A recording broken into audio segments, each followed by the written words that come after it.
virtualnih dogodkov smo na uredništvu zelo vesele, da se lahko s predstavniki lepotnih blagovnih znamk, strokovno žirijo in lepotnimi navdušenkami družimo v živo. Letos v objemu tega čudovitega ambienta Think Superfood Rotonda, drugo leto pa upam na ponovno tako druženje.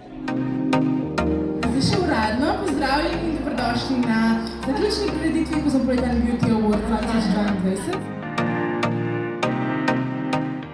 Tale Cosmo Beauty Award zame je zelo poseben, ker je to prvo leto, ko ga lahko napovem ali pa predstavim kot Cosmo lepotna urednica.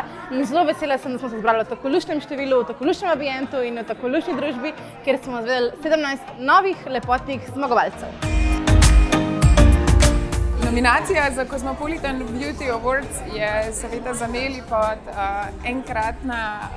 enkratno priznanje za dobre produkte, ker s tem v bistvu Cosmopolitan pove, da izdelki ustrezajo standardom in pa kakovosti, ki jo Cosmo na tem tekmovanju išče.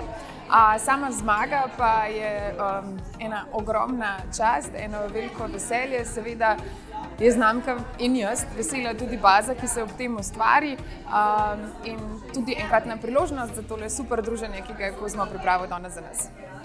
Zdaj najbolj pozoren sem, ko kupujem izdelke, so te sestavine, tudi pakiranje mi je vedno zanimivo, ampak tudi tako testiram stvari, preden jih nabavim, ker včasih moja koža malo drugače reagira na nekatere stvari.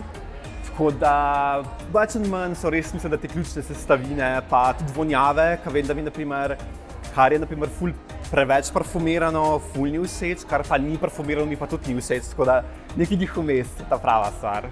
Pa da so več ali manj naravne sestavine, pa kakšne tudi bizarne sestavine iz kakšnih alg pa planktonov mi je vedno ful všeč, tako da to.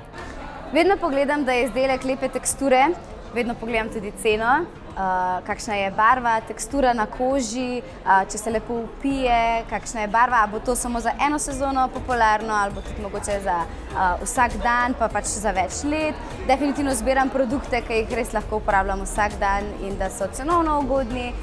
Priznam pa, da posežem ponavadi po višje cenovnem rangu, ker se mi zdi, da tudi potem kvaliteta tukaj kar dosti variira.